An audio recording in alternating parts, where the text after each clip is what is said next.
Sayyidina Muhammadin wa ala alihi wa sahbihi wa sallim adada ma'lumatik wa midada kalimatik kullama dhakaraka wa dhakarahu dhakirun wa ghafala an dhikrika wa dhikrihil ghafilun amma ba'd. Ma'asyiral hadirin wal hadirat wasami'in rahimakumullah. Malam ini malam kelima dari bulan Sya'ban 1443 Hijriah. Sudah semakin dekat kita menghadapi Ramadan atau akan masuknya bulan suci Ramadan yang mulia dan agung di sisi Allah Subhanahu wa taala. Semoga Allah Subhanahu wa taala menyampaikan kita ke bulan Ramadan. Allahumma kama ballaghtana Sya'ban faballighna Ramadan amin ya rabbal alamin. Bulan Sya'ban, bulan yang dimana Nabi Sallallahu Alaihi Wasallam beliau mengatakan wa Sya'banu syahri. Jadi cukuplah suatu kemuliaan sebagai kemuliaan bulan Sya'ban ketika baginda Nabi Muhammad mengatakan wa Sya'banu syahri, Sya'ban bulanku. Walaupun bukan termasuk yang Ashhurul Hurum, bukan termasuk bulan-bulan yang disucikan, yang 4 Ashhurul Hurum, Dzulqa'dah, Dzulhijjah, Muharram dan bulan Rajab, bukan termasuk Ashhurul Hurum yang 4, tetapi walaupun bukan termasuk bulan-bulan haram atau Ashhurul Hurum yang 4, namun cukuplah satu kemuliaan untuk bulan Sya'ban karena Nabi mengatakan wa Sya'banu syahri, Sya'ban bulanku. Bulan yang dimana perintah Allah Subhanahu wa taala untuk kita bersalawat kepada Nabi turunnya di bulan Sya'ban yang mulia ini. Ayat innallaha wa malaikatahu yusholluna 'alan nabi ya ayyuhalladzina amanu shallu 'alaihi wa sallimu taslima. Turunnya di bulan Sya'ban. Allahumma shalli wa sallim 'alaihi wa ala alihi. Makanya di bulan Sya'ban ini ya silakan maju ya Bapak. Jadi enggak terasa penuh tuh pintu ya. Ya silakan maju.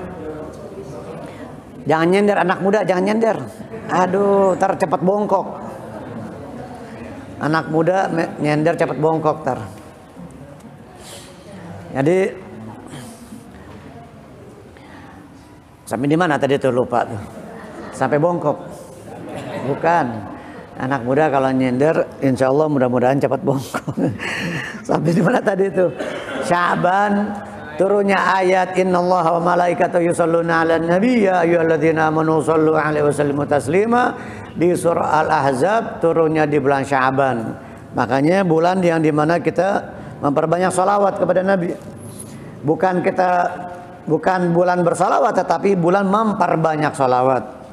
Adapun bersalawat kepada Nabi setiap hari, setiap saat, pagi, siang, sore, malam. Jika kita merindukan beliau, kita ingin bermimpi melihat wajah beliau di dalam tidur kita, maka perbanyak salawat. Terlebih lagi di bulan Sya'ban ini banyak orang-orang yang Allah Ta'ala angkat derajatnya, yang Allah Ta'ala muliakan pandangannya dengan memandang Nabi Muhammad Sallallahu Alaihi Wasallam. Di bulan Sya'ban mereka perbanyak salawat, tidak keluar dari Sya'ban melainkan Allah anugerahkan bermimpi melihat baginda Nabi Muhammad. Allahumma shalli wa sallim alaihi wa ala alihi. Ya Rabbi syarifni biru'yati sayyidi. Ya Allah, muliakanlah aku dengan memandang kekasihku Nabi Muhammad. Tidak ada yang paling mulia bagi mereka, tidak ada yang paling berharga, yang paling bernilai bagi mereka orang-orang yang beriman, melainkan berjumpa dengan Nabi. Perjumpaan dengan Nabi Muhammad itulah angan-angan cita-cita mereka yang paling tinggi. Keinginan mereka yang paling tinggi adalah berkumpul dengan Nabi Muhammad. Baik di dunia bahkan orang yang beriman, mereka ingin memandang, berjumpa dengan Nabi sekalipun dia mengorbankan harta dan jiwanya akan dia laksanakan. Dia akan korbankan harta dan jiwanya untuk berjumpa dengan Nabi Sallallahu Alaihi Wasallam. Kalau memang di hatimu ada iman, kalau memang di hatimu ada kecintaan, ada mahabbah, bukan cuma muslim doang, aku muslim tapi nggak ada Nabi dalam hatinya. Nggak ada Rasulullah di dalam hati sanubarinya, tidak ada ta'zim, pengagungan kepada Nabi di dalam hatinya, wal iyadzubillah. Sementara nanti di akhirat pengen selamat, pengen masuk surga, jangan mimpi. Itu mimpi di siang bolong. Kalau nggak ada Nabi mustahil masuk surga. Nggak ada Nabi dalam hati kita, nggak ada kecintaan kepada Nabi, tidak mungkin bisa masuk surga. Orang yang masuk surga yang dipenuhi kecintaan kepada Rasulullah di dalam hati sanubarinya, yang dengannya, dengan kecintaan tersebut dia memperbanyak sholawat kepada Nabi setiap hari, siang, malam, pagi dan sore, di rumah, di kendaraan, di tempat dia bekerja, apapun aktivitas dia, senantiasa lidahnya, bibir itu basah dengan sholawat kepada Nabi, khususnya di bulan Sya'ban ini. Itulah orang-orang yang mengaku cinta kepada Rasulullah Nabi Muhammad SAW. Bukan hanya pengakuan-pengakuan saja, tetapi tidak ada buktinya. Mana jumlah sholawat di dalam sehari yang kita baca, berapa banyak? Apakah sudah ribuan? Paling tidak ratusan. Ini 100 pun mungkin enggak, hanya beberapa kali saja. Bahkan ada yang sama sekali enggak pernah baca sholawat. Yang ada di pikirannya cuma duit, di otaknya ya ada cuma duit, kerja, bisnis, kerja. Ya ada di otaknya cuma itu doang tuh. Di pikirnya dia bakal hidup lama, 1000 tahun, 2000 tahun di dunia. Padahal dia udah tahu, udah lihat, dia udah saksikan orang tuanya udah nggak ada sekarang. Kakek neneknya udah nggak ada, kerabatnya, teman-temannya udah banyak yang out, udah banyak yang permisi satu persatu ya. Udah banyak yang meninggalkan kita. Nah, tinggal kita nanti akan menyusul mereka, giliran kita. Wa nahnu bikum lahiqun, antum salafuna wa nahnu lahiqun. Antum salafuna wa nahnu lahiqun. Kalian mendahului kami dan kami akan menyusul. Itu ketika kita mengucapkan salam melewati pemakaman atau kubur, antum salafuna wa nahnu lahiqun. Juga di bulan Sya'ban ini bulan ada peristiwa pengalihan arah kiblat, tahwilul qiblah. Pengalihan arah kiblat dari Masjidil Aqsa ke Ka'bah di Masjidil Haram terjadi di bulan Sya'ban. Bulan disodorkan dan dilaporkannya amal kita kepada Allah Ta'ala yang tahunan. Laporan tahunan amal kita kepada Allah Ta'ala di bulan Sya'ban. Syahrun turfa'u fihil a'mal ila rabbil alamin fa uhibbu an yurfa'a amali wa ana sha'im, kata Rasulullah. Bulan yang dimana amal seorang hamba dilaporkan, diangkat kepada Allah Subhanahu wa ta'ala, dilaporkan kepada Allah Ta'ala Rabbil alamin. Dan aku ingin ketika amalku diangkat, dilaporkan kepada Allah dalam keadaan berpuasa, kata Nabi sallallahu alaihi wasallam. Allahumma shalli alaihi wa ala alihi. Baik, hadirin hadirat, kita lanjutkan kelanjutan dari surah An-Nazi'at. A'udzubillahi minasyaitonir rajim. Bismillahirrahmanirrahim. Faqul hal laka ila an tazakka wa ahdiyaka ila rabbika fatakhsha. Fa'arahu al-ayatal kubra fakadzdzaba wa 'asa thumma adbara yas'a. Fahasyara fanada faqala ana rabbukumul a'la. Fa'akhadahu Allahu nakalal akhirati wal ula. Sampai situ yang terakhir kita baca kalau nggak salah. Ya, betul. Jadi ketika Nabi Musa mengajak Fir'aun untuk beriman kepada Allah Ta'ala, untuk menuntun, mengajak Fir'aun kepada Allah agar dia memiliki rasa takut kepada Allah, agar dia takut kepada Allah Ta'ala. Wa ahdiyaka ila rabbika fatakhsha, aku akan menuntunmu, menunjukkanmu kepada Tuhanmu, kepada Allah, agar engkau takut kepada Allah. Fatakhsha fatakhafahu. Fa'arahul ayatal kubra. Maka Nabi Musa memperlihatkan tanda-tanda yang besar, ayat yang besar, minal ayati tis'i wa hiyal yadu awil 'asa. Daripada tanda kebesaran mukjizat Nabi Musa yang ada 9. Di sini diantaranya adalah tangan atau tongkat yang berubah menjadi ular. Fakadzdzaba wa 'asa, maka fakadzdzaba Fir'aunu Musa. Maka Fir'aun mendustakan Nabi Musa. Ini kita ulang sedikit sampai di situ terakhir kemarin tuh, waktu yang terakhir kita baca. Maka Fir'aun mendustakan Nabi Musa wa 'asa thumma adbara yas'a. Fakadzdzaba wa 'asa. asa wa asallaha ta'ala, dia bermaksiat, dia durhaka kepada Allah. Fakadzdzaba wa asa, mendustakan Nabi Musa dan durhaka kepada Allah Ta'ala, bermaksiat kepada Allah. Wa asa ay asallaha ta'ala. Thumma adbara yas'a, kemudian dia berpaling, adbara anil imani, berpaling dari iman, yas'a fil ardi bil fasad, malah dia berbuat kerusakan di muka bumi. Malah dia berbuat kerusakan di muka bumi si Fir'aun ini. Dan begitu pula semua yang memimpin, yang merasa dirinya raja, pemimpin, penguasa, kebanyakan mereka berbuat kerusakan di muka bumi. Seperti halnya Fir'aun yang telah berbuat kerusakan di muka bumi. Ada Qarun, ada Hitler, siapa, fulan.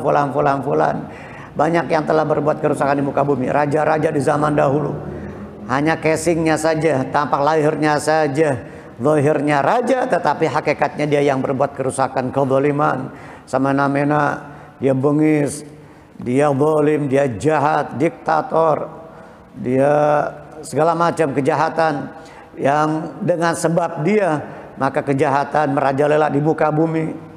Beda kejahatan yang dilakukan oleh individu, oleh rakyat, sama pejabat, pemimpin, beda. Kalau pejabat kalau orang biasa mungkin ya kerusakannya hanya untuk dirinya, tidak begitu besar. Tapi kalau kejahatan, kerusakan, kezaliman yang dilakukan oleh pemimpin, oleh pejabat, oleh penguasa, oleh raja, itu Allah waliyadzubillah. Jadi akan merugikan orang banyak, menyengsarakan orang banyak, dan dia telah berbuat zalim kepada orang banyak. Orang semakin pintar, kalau tidak dilandasi iman, maka kejahatannya luar biasa. Rakyat yang dipaling apa? Yang dimaling cuman ayam, maling celana lepis, maling jemuran. Tapi kalau pejabat yang maling, nggak tanggung-tanggung, hutan dibabat, dibersihin, dirapihin, segala macam, laut, atau kerusakan yang di daratan, di lautan, kerusakan yang di muka bumi yang mengakibatkan sengsara banyak orang, banyak manusia. Nah, itu sehingga kejahatannya lebih besar, dosanya lebih besar. Begitu juga jika seorang pemimpin, seorang pejabat, seorang raja berbuat baik, berlaku baik, kebaikan yang dia lakukan, kalau kita rakyat biasa berbuat baik, ya nggak seberapa dampak positifnya, manfaatnya. Tapi kalau pejabat, penguasa, pemimpin, raja yang berbuat baik, manfaatnya luar biasa, menyangkut orang banyak. Dengan kebijakannya, dengan keputusannya, hukum, undang-undang yang dia buat, manfaatnya luar biasa. Jutaan, ratusan juta orang akan mendapatkan manfaat, kebaikan, dan pahala yang begitu sangat amat besar di sisi Allah. Ya, tinggal tanda tangan doang, dia setuju atas keputusan, atas kebijakan, undang-undang, ketentuan yang dibuat. Dia setuju, wow, pahalanya luar biasa. Kalau itu yang baik, yang benar. Kalau yang jahat, maksiat, tempat lokalisasi, tempat perjudian, menghalalkan miras dan segala macam, itu ya Allah, begitu juga gede dosanya. Katakan RT dah, gak usah jauh-jauh, RT RW nih, panitia masjid, panitia musalla, remaja, pengajian, panitia anak-anak remaja mau bikin maulid, bikin acara pengajian, minta tanda tangan, cuma tanda tangan doang, pahalanya luar biasa tuh RT RW. Begitu juga ada rakyat, ada masyarakat mau buat panggung hiburan, organ tunggal, biduan, ngundang biduan, artis joget-joget, dia tanda tangan, wah, dosa orang yang maksiat di situ numplok ke si RT RW tadi, numplok ke catatan kejelekan, keburukan RT RW tadi. Jadi bisa pahalanya banyak, bisa dosanya banyak banget. Jadi pejabat itu dari RT sampai presiden. Dari RT sampai presiden bisa. Jadi terserah ente sekarang gimana nih? Ada RT RW di sini. Ada. Jadi mudah-mudahan RT RW kita baik, insyaallah, amin. Jadi kalau yang hadir di acara tabligh akbar, pengajian 1000 orang, semua 1000 orang tersebut yang dia zikir, baca sholawat, baca Quran, dia khusyuk, ingat Nabi, ingat Allah Ta'ala di situ, numplak ke catatan amal baik Pak RT RW. Wah, 1000 orang yang hadir. Begitu pula sebaliknya. Begitu pula sebaliknya. Ada panggung hiburan, 200 orang yang hadir, ninggalin sholat, melihat yang haram, melihat aurat wanita, lalai, mabuk, minuman keras, semua numplak ke dia kejahatannya. Dosanya numplak ke dia yang menyetujui, yang menandatangani. Nggak usah tanda tangan, cuma ngangguk doang. Kan tanda setuju itu ya. Tanda setuju namanya cuma ngangguk itu doang. Udah, terserah. Ada yang positif, ada yang negatif. Mau pahala, mau dosa. Tinggal dia pilih nih, ngangguk yang dosa apa ngangguk yang mendatangkan pahala. Ya itu kan tanda setuju, silahkan. Tapi dia nggak ngomong silahkan, cuma ngangguk doang begitu. Tanda setuju. Kalau itu tadi yang maksiat, oh, dosa dia. Dosanya luar biasa.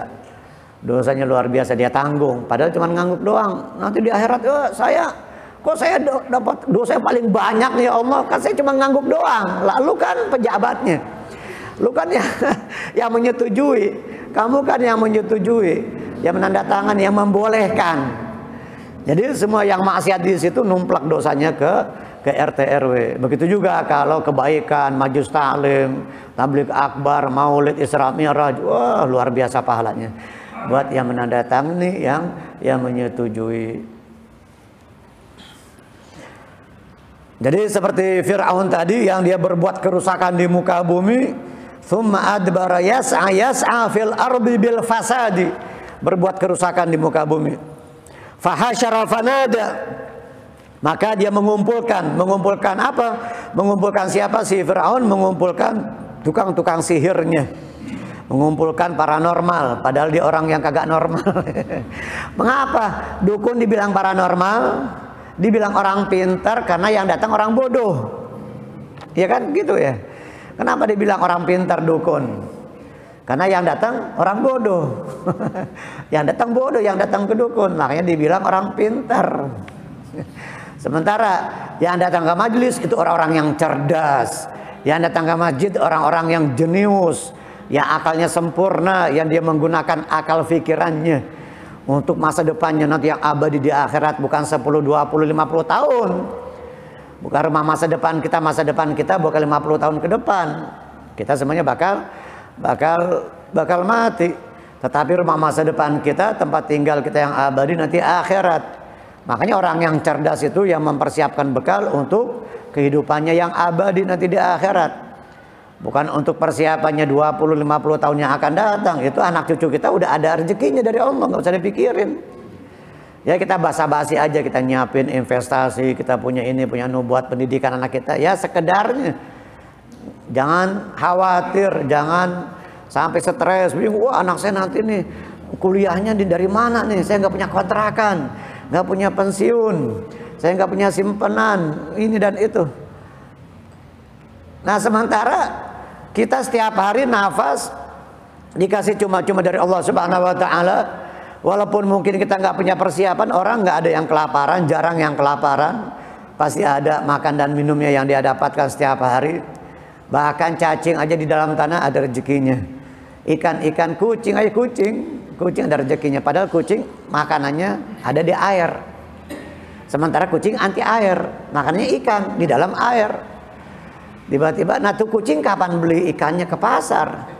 Kapan mancingnya, kapan ke pasarnya, kapan ngegorengnya, tiba-tiba langsung dia ada udah di depannya dia. Boro-boro punya duit tuh kucing, boro-boro kapan mancing, kapan ke pasar Keramat Jati beli ikan malam-malam. Kapan ngegorengnya, kapan masaknya. Subhanallah, coba kita pikirin tuh. Tiba-tiba langsung dia naik ke meja, loncat, ada ikan dicaplok sama dia. Emang udah rezekinya dia tuh. Emang udah rezekinya dia tuh kucing. Dia aja ada rezekinya kucing, apalagi kita manusia. Nggak usah khawatir, nggak usah bimbang ragu, apalagi sampai galau gabut dengan apa?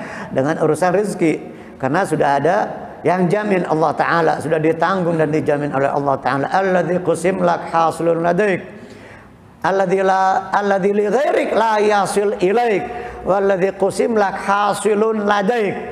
Kata Al-Imamul Haddad Sahib Ratib, pengarang Nasaiddiniyah, penyusun Ratibul Haddad, dan masih banyak lagi kitab-kitab yang lain.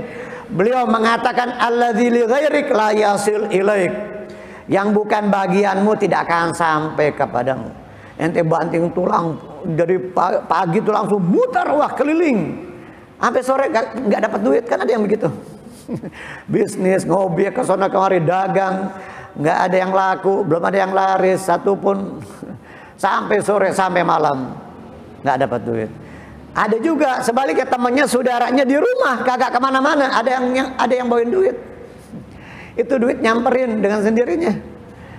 Ada yang begitu ya, tiba-tiba ada yang masuk rekening, wah subhanallah rezeki nomplok. Kita nggak kemana-mana, baru sholat duha kita baca waqiah, nggak kemana-mana, tiba-tiba ada yang transfer, ada yang ngirimin duit, kan yang begitu enak tuh. Nah sering-sering kita seperti itu, sedekah sir namanya, sedekah sembunyi-sembunyi, sedekah diam-diam, sedekah sirri tudfi'u ghadabar rabb. Sedekah sir itu dapat memadamkan amarah Allah, murkanya Allah Ta'ala. Kita punya rekening teman kita, saudara kita, dia lagi butuh, dia lagi ada hajatan, lagi ada perlu, lagi jalan-jalan, tamasya atau ziarah. Nah, cepat kita punya nomor rekening, kita kirimin. Gak usah bilang-bilang, itu sedekah sir namanya. Zaman sekarang lebih mudah, lebih sistematis sedekah diam-diam, sedekah sir. Zaman dulu mungkin kita mesti ke rumahnya, kita lemparin ke rumahnya.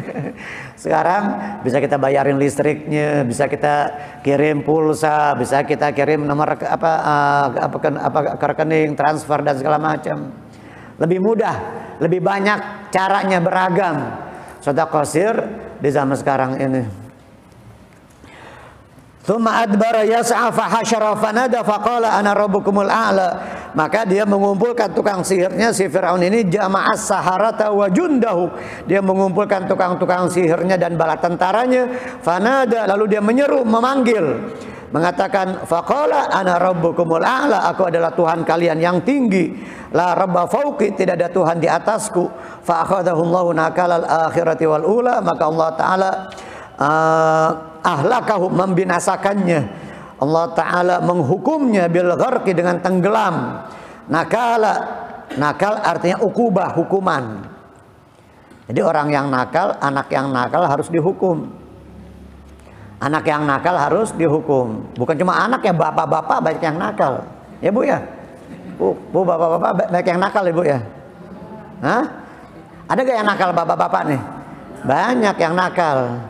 Nakal bahasa Arabnya itu ukubah, hukuman. Nakal al-akhirati, ukubat al-akhirati, hukuman dari Allah Ta'ala nanti di akhirat. Wal ula, dan di dunia. Jadi nakal bahasa Arab artinya ukubah, hukuman. Jadi bapak-bapak yang nakal harus dihukum. Bukan cuma anaknya doang yang nakal yang dihukum, bapaknya juga harus dihukum. Nggak sholat, bapaknya nggak sholat. Bapaknya mungkin malas cari nafkah. Bapaknya mungkin dia berbuat yang haram, dia berjudi, dia meminum minuman keras, dia nggak bangunin anaknya sholat subuh, itu nakal. Bukan nakal itu cuma selingkuh, berzina, main perempuan, bukan cuma itu nakal.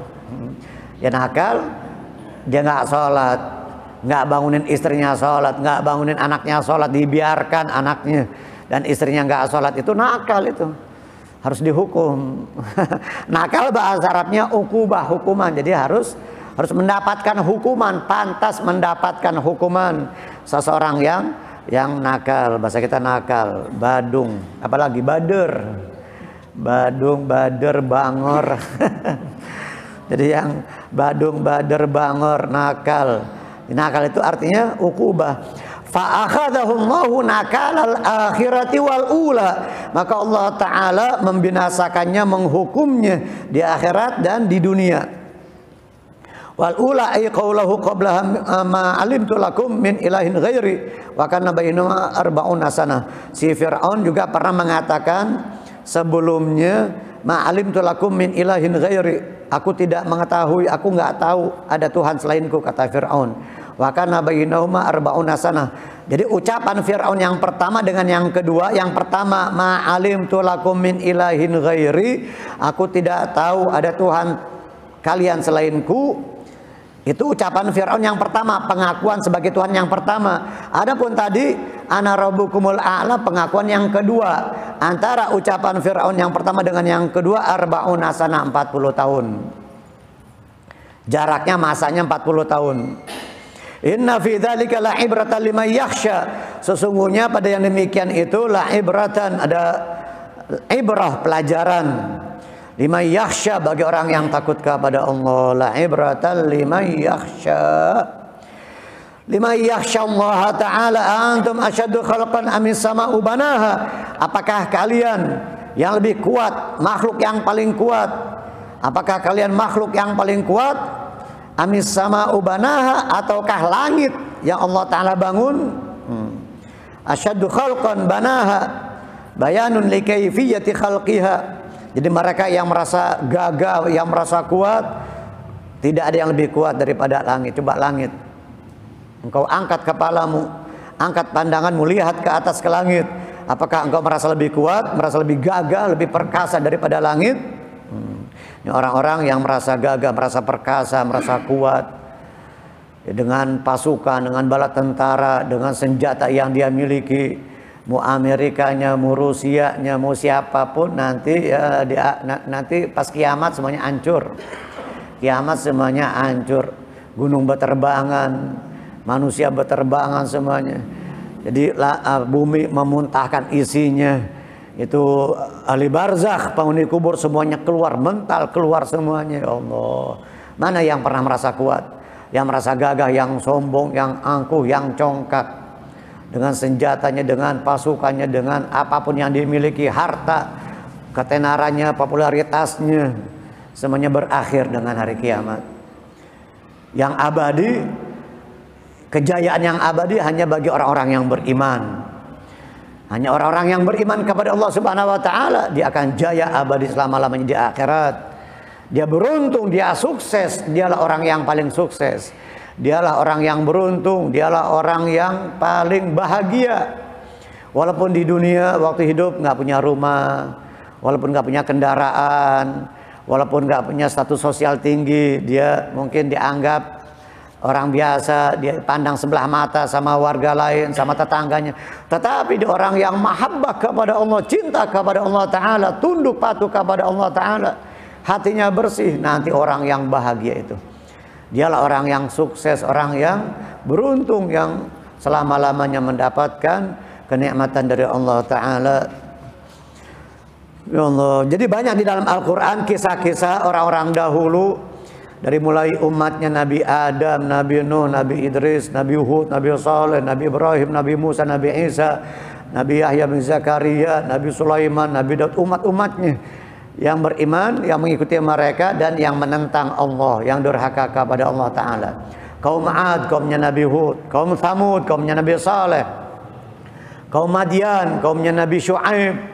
Umatnya Nabi Lut. Ya Allah Ta'ala balikan kampung halamannya, yang sekarang jadi laut mati, Dead Sea, laut mati, Bahrul Mayyit, Bahrul Mayyit, Dead Sea, dead mati, sea laut, laut mati, Bahrul Mayyit yang ada di antara Jordan Palestina.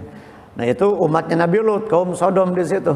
Ya Allah Ta'ala angkat, udah sampai dekat langit, dibalik di apa, di bahasa kita dicublekin, ditublekin. Itu sampai kokoknya ayam, suara-suara binatang ayam itu sampai terdengar sama penduduk langit, sama penghuni langit, saking dekatnya tuh. Habis itu ditublakin sama Allah Subhanahu wa Ta'ala. Jadilah laut mati, yang walaupun di antara kita nggak bisa berenang, di situ ngambang. Di laut mati itu ngambang karena kadar garamnya 9 kali lipat. 9 kali lipat dari laut biasa. Jadi kita ngelihat orang-orang pada ngambang, nggak taunya pada emang begitu, walaupun nggak bisa berenang, yang nggak bisa berenang pada ngambang. Itu umatnya Nabi Lut.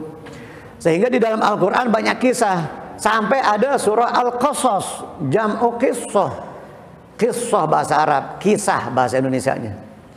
Jadi kisah itu dari bahasa Arab, qissah. Di dalam Al-Quran apa?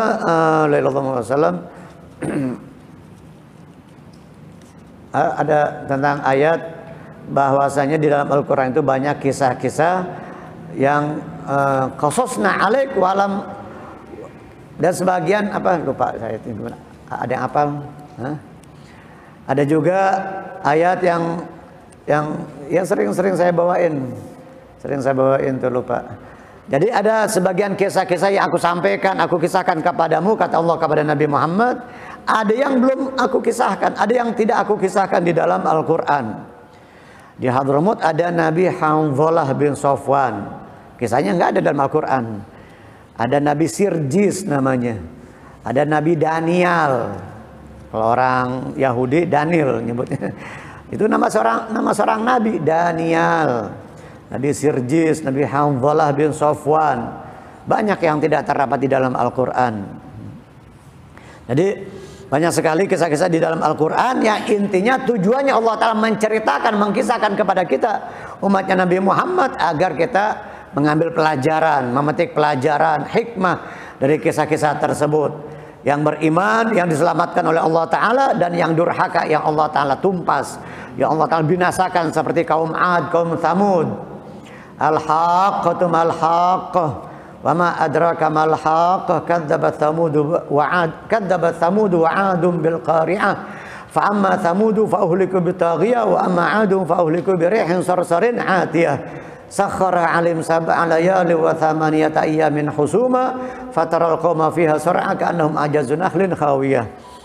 Fa amma Thamudu fa uhliku bitaghiyah. Adapun kaum Thamud, kaumnya Nabi Saleh, Allah Ta'ala binasakan dengan suara yang keras, yang bikin kuping tuh kalau bahasa kita langsung pada keluar, darah, saking kerasnya tuh.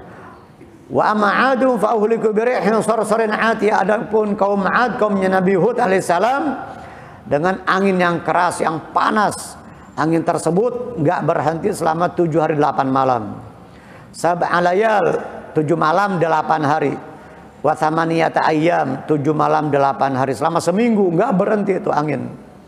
Beberapa hari yang lalu di Riyadh, di Arab Saudi, angin badai topan, itu mobil di jalan raya bertabrakan, ada yang kebakar malah. Itu belum seberapa itu. Nggak seberapa dibanding ya Allah Ta'ala berikan, atau ya Allah Ta'ala tumpaskan kepada umatnya Nabi Hud, kaum Ad. Allah luar biasa. Nah, kemarin beberapa hari yang lalu aja orang udah pada kelabakan begitu tuh. Nih, jawab dulu sebentar mungkin ya. Atau lanjut dulu deh. Antum asyaddu khalqan amin sama ubanaha rafa'a samkaha fasawwaha. Allah Ta'ala mengangkat dan meninggikan itu langit. Subhanallah. Sementara Nabi kita Muhammad sallallahu alaihi wasallam, beliau ketika Isra Mi'raj bukan hanya langit pertama, 2, 3, 4, 5 sampai 6 dan ke-7, sampai Sidratul Muntaha, sampai ada namanya Mustawa, sampai menembus hijab. Ada malaikat penjaga hijab yang pertama, penjaga hijab yang kedua. Dan mereka semua menyambut kedatangan Nabi kita sallallahu alaihi wasallam, ditemani oleh malaikat Jibril. Setelah hijab yang kesekian, malaikat Jibril nggak mampu melanjutkan perjalanan bersama Rasulullah. Maka Rasulullah lah, Nabi kita Muhammad lah yang terus melanjutkan perjalanan seorang diri.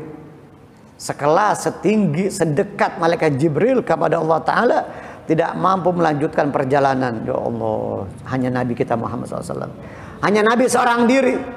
Itu tempat bagaimana? Bukan angkasa, bukan di luar angkasa lagi nih. Wah Allah.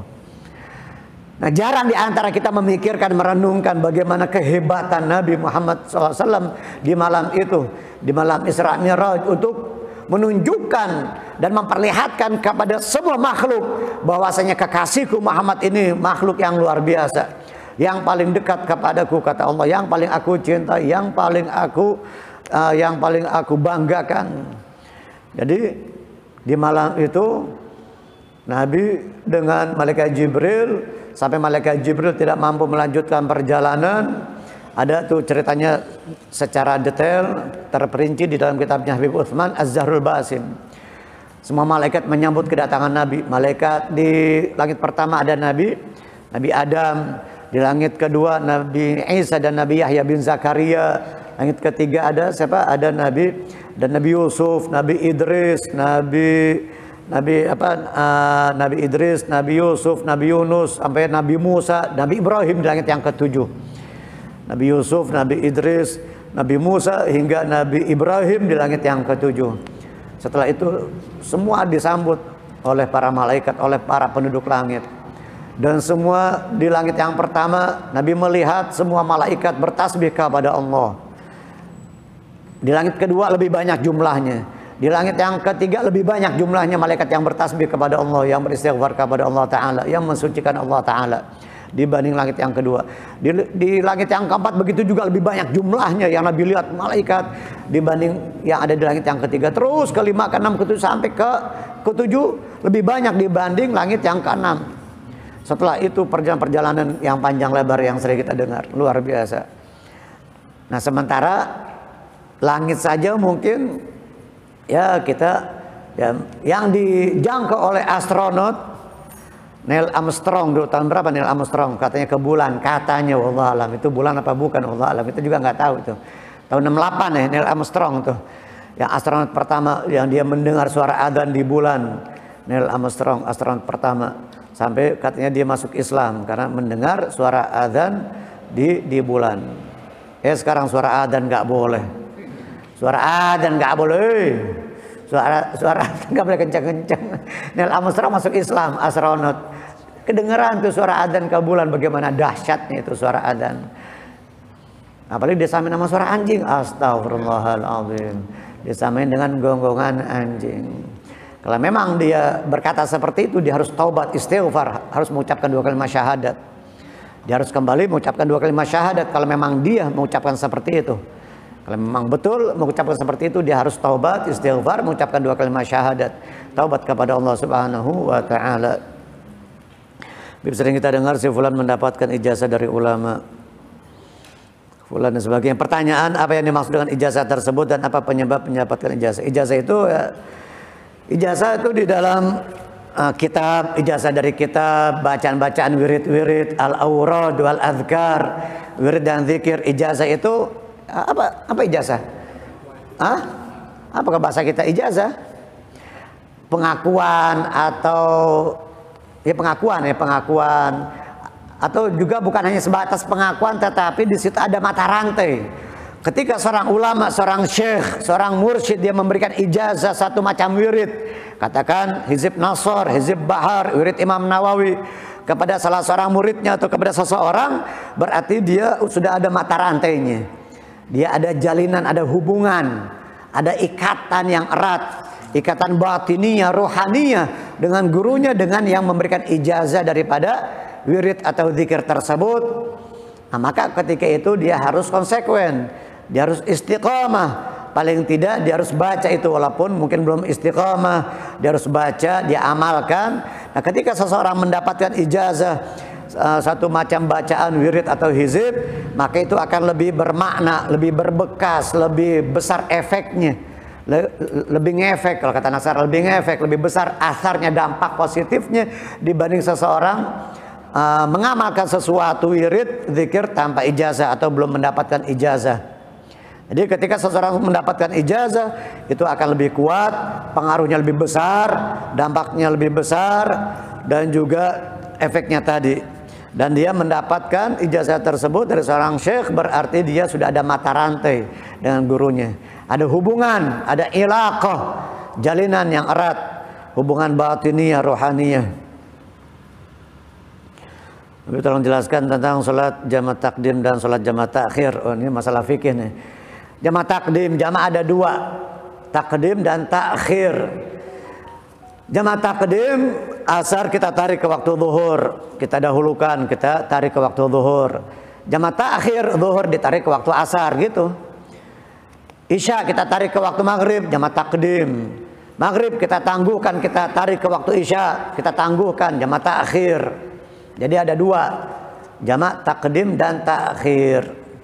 Kalau di Malaysia ada 3 jamaah itu. Jadi salat jamaah di Malaysia ada 3, takdim, takhir, dan tak salat. Takdim, takhir, tak salat, enggak ya itu bercanda itu. Jadi jamaah ada 2, takdim dan takhir. takdim dan takhir. Kalau tak sholat ya nggak sholat, dosa itu.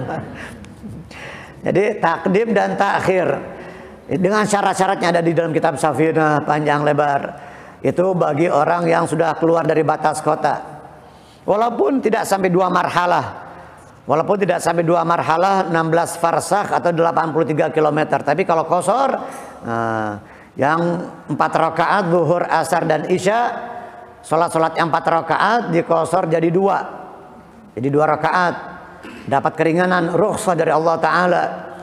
Diskon 50%. Di diskon 50%. Zuhur, asar, sama isya 4 rakaat jadi 2 rakaat. Itu bagi kita yang melakukan perjalanan lebih dari 2 marhalah, sekitar 83 km. Dari sini Sukabumi, Cianjur, Cipanas sudah 83. Tapi kalau masih Cisarua, apalagi Cipayung, Ciawi belum tuh. Tapi kalau sudah sampai Cipanas lewat Puncak Pas itu sudah 83. Itu sudah boleh qashar. Kita mau ke Cipanas, ke Cianjur atau ke Pantura, Cikampek, sama Cipali, lebih dari 83 km kita boleh mengqashar sholat. Zuhur, asar, isya jadi 2. Maghrib tetap 3. Subuh tetap 2. Nggak diqashar. Kalau maghrib diqashar jadi 1,5. Yang setengahnya gimana cara sholatnya? Sampai ruku doang berarti.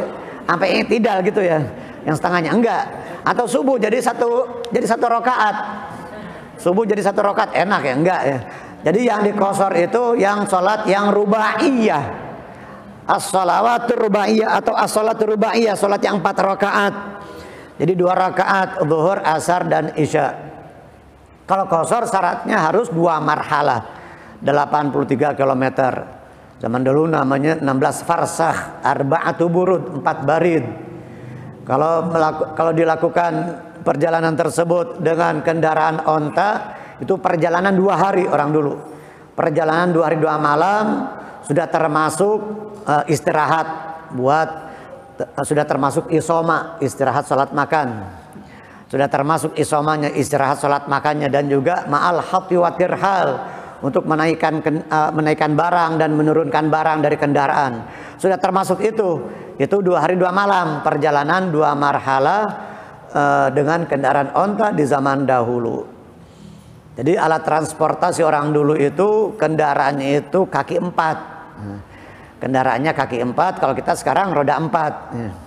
Zaman dulu kuda, onta, keledai, himar. Jadi kalau yang sedikit-sedikit bilang bid'ah, jangan pakai mobil kemana-mana, pakai onta. Jadi kemana-mana jangan pakai mobil tapi pakai onta. Diperbolehkankah kita beristighfar atau bersolawat kepada Nabi SAW tetapi dalam keadaan tidak punya wudhu? Boleh-boleh aja. Tanpa wudhu pun boleh istighfar, solawat boleh. Yang nggak boleh itu megang Al-Quran, megang mushaf. Sekalipun baca Quran tanpa menyentuh boleh, tanpa wudhu. Kan hanya baca.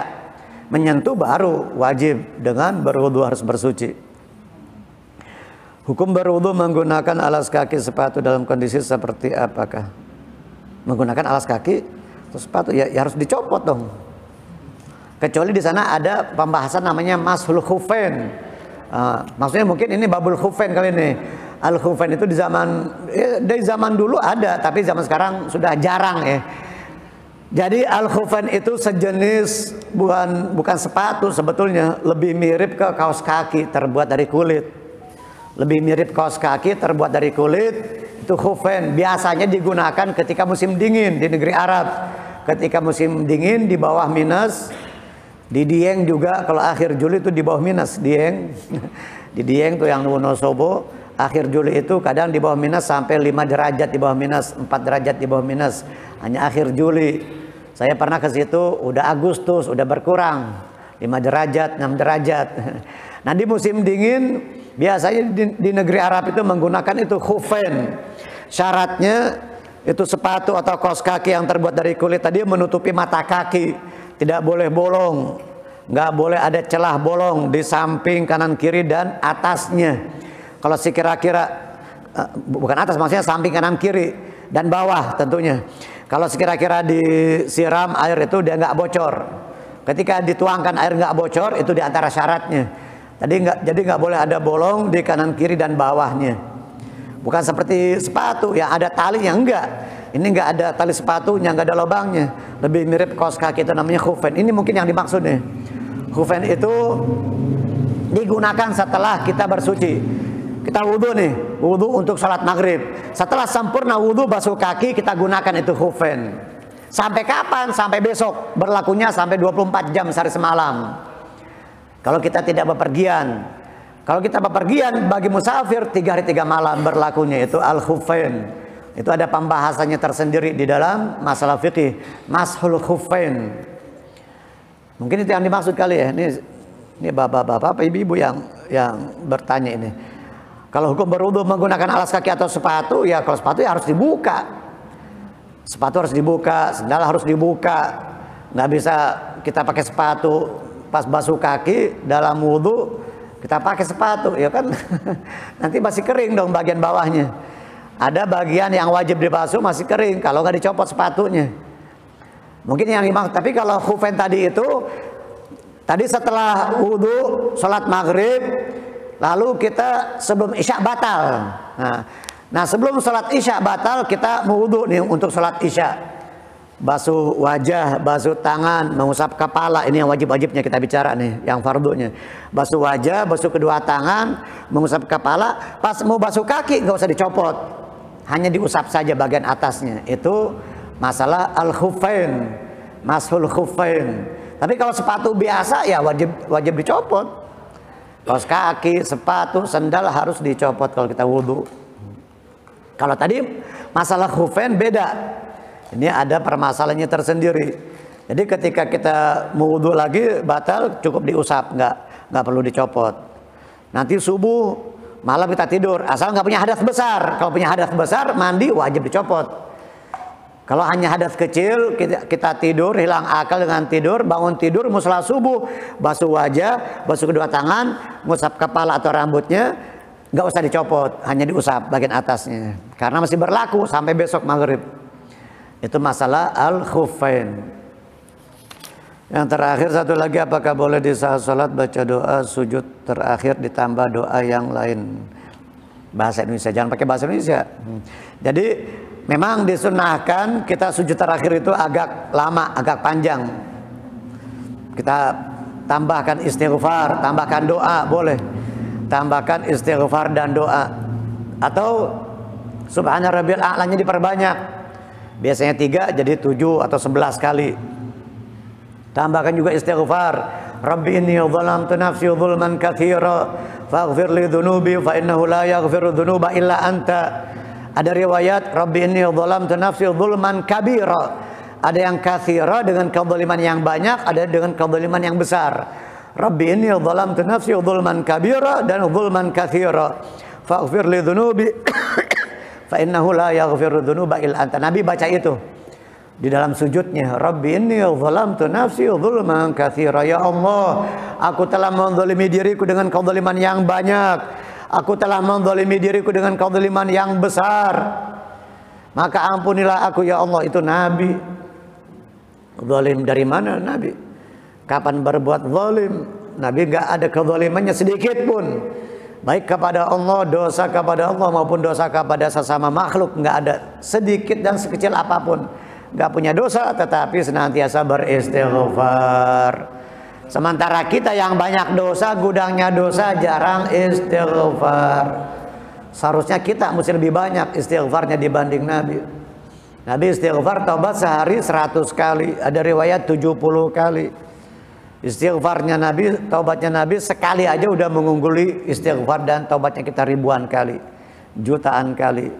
Istighfarnya Nabi sekali melebihi daripada istighfar kita sepanjang hidup kita. Nah, sementara beliau sallallahu alaihi wasallam yang enggak punya dosa, enggak punya salah, di dalam sujud pun beliau beristighfar. Di antaranya Rabbi inni zalamtu nafsi zulman katsira, ada riwayat zulman kabira faghfir li dzunubi fa innahu la yaghfiru dzunuba illa anta. Juga di dalam sujud kadang beliau sallallahu alaihi wasallam membaca Subhanadzil jabarut wal malakut wal kibriya wal 'azamah. Subhanadzil jabarut wal malakut wal kibriya wal 'azamah. Dan juga membaca subhanakallahumma bihamdik Allahumma ighfirli. Seperti kita bangun dari majelis nih. Kafaratul majlis, kafarah dari majlis.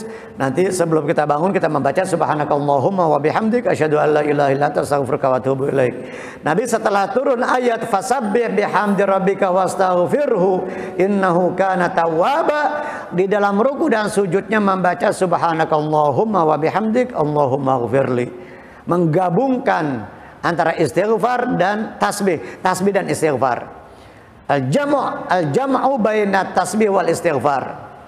Al-jam'u baina tasbih wal istighfar, penggabungan antara tasbih dan istighfar. Setelah turun ayat fasabbih bihamdi rabbika wastaghfirhu innahu kana tawwaba, maka di dalam ruku dan sujud Nabi membaca subhanakallahumma wa bihamdik Allahumma ighfirli, bertasbih dan memohon ampun kepada Allah, istighfar kepada Allah Subhanahu wa ta'ala. Wallahu a'lam bissawab.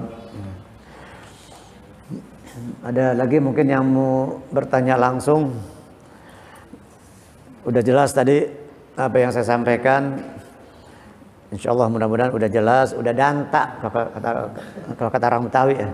Udah danta, udah jelas, udah clear, jelas. Tadi kalau setelah kita pergi itu kita sampai di kota tujuan. Itu masih boleh. Nah sebenarnya saya mau bahas ini, tapi ini bukan waktunya, bukan pembahasan masalah fikih. Nah, ketika sampai kalau kita ada niat mau tinggal di situ 4 hari maka sudah tidak boleh. Pas kita sampai udah nggak boleh jamak, nggak boleh qashar. Karena niat iqamah arba'ata ayyam. Kalau kita niat memukim 4 hari lebih, maka sudah tidak boleh jamak dan qashar. Dengan kita bimujarradil wusul, dengan kita sampai udah nggak boleh jamak dan qashar. Tapi 4 hari itu selain hari masuk dan keluar. Ghar ayyamud dukhul wal khuruj. Selain hari masuk, katakan kita ke Bandung, kita hari Selasa nih. Hari Selasa pagi kayak siang kayak gitu. Nanti dihitungnya dari mulai hari Rabu, Kamis, Jumat, Sabtu, Minggu pulang. Nah, dengan kita mau mukim di situ, mau tinggal 4 hari lebih di Bandung, pas sampai kita udah nggak boleh qashar dan jamak. Dengan kita sampai sudah tidak berlaku, nggak boleh kita melakukan sholat jamak dan qashar karena kita sudah yakin akan tinggal lebih dari 4 hari di situ. Tapi kalau cuma 2-3 hari masih boleh qashar, boleh jamak. 2 hari, 3 hari boleh qashar dan jamak. Di Bandung kita seharian, 2 hari, 3 hari boleh jamak dan qashar. Tapi kalau sudah niat 4 hari lebih, maka sudah tidak boleh jamak dan qashar. Kalau belum jelas gimana? Kita ke Bandung, kita ke Surabaya, ada bisnis, ada kerjaan, belum jelas nih. Entah 2 hari, 3 hari, apa seminggu, apa 2 minggu. Kalau belum jelas sampai 18 hari. Dikatakan oleh para ulama ahli fiqih, para fuqaha sampai ila thamaniyata asyar yaum, sampai 18 hari. Jadi pokoknya nggak jelas. Pokoknya saya di Surabaya ini sampai urusan saya selesai. Saya nggak tahu. Saya berapa lama di sini? 2 hari, 3 hari, seminggu, saya nggak tahu. 2 hari belum selesai, 3 hari, seminggu, 10 hari belum selesai juga. Terus sampai 18 hari dia boleh qashar jamak. Setelah 18 hari dia sudah nggak boleh qashar dan jamak. Ternyata di situ urusannya baru kelar sebulan. Selesainya sebulan baru dia selesai. Maka setelah 18 hari sudah tidak boleh jamak dan qashar lagi. Boleh jamak dan qasharnya sampai 18 hari saja. Ketika seseorang belum ada kejelasan di situ sampai kapan, karena urusannya belum jelas. Tapi kalau kita sudah niat mau tinggal 4 hari, dengan kita sampai udah nggak boleh jamak dan qashar. Karena sudah yakin kita akan tinggal di situ 4 hari. Wallahu a'lam bishawab.